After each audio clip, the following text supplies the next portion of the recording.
नवंबर 2004, California के तट के पास एक अमेरिकी नौसेना का कैरियर ग्रुप कुछ अजीब चीज को डिटेक्ट करता है।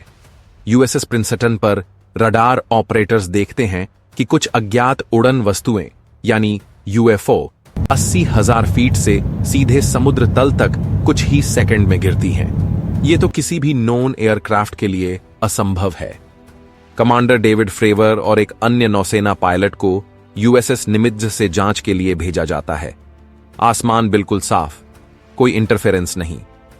तभी उन्हें एक चिकनी बिना पंखों वाली वस्तु दिखती है, टिक टैक कैंडी जैसी, लगभग 40 फीट लंबी, जो पानी के थोड़ा ऊपर हवा में स्थिर थी। ना कोई एग्जॉस्ट, ना रोटर, लेकिन उसकी हरकतें बहुत समझदारी भरी थीं। फ्रेवर बाएं मुड़ते हैं, वो दाईं ओर खिसकती है। वो कोण बनाते हैं, वह उसे ठीक ठीक मिरर करती है, जैसे उसे पता हो कि पायलट क्या करने वाला है और वह तुरंत प्रतिक्रिया दे रही हो रियल टाइम में। बाद में फ्रेवर कहते हैं, इसने वैसी गति पकड़ी जैसी मैंने अपने जीवन में कभी नहीं देखी। बाद में एक दूसरी टीम ने फ्लायर 1 नाम का फुटेज रिकॉर्ड किया, जिसमें वही वस्तु हवा में घूमती दिखती है, बिना किसी दिखने वाले प्रोपल्शन के बहुत तेजी से चल रही है।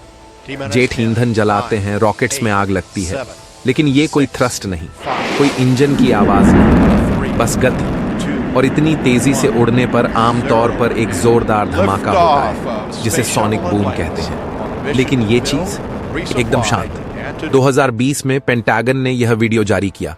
उन्होंने पुष्टि की कि यह असली है, लेकिन कोई स्पष्टीकरण नहीं दिया।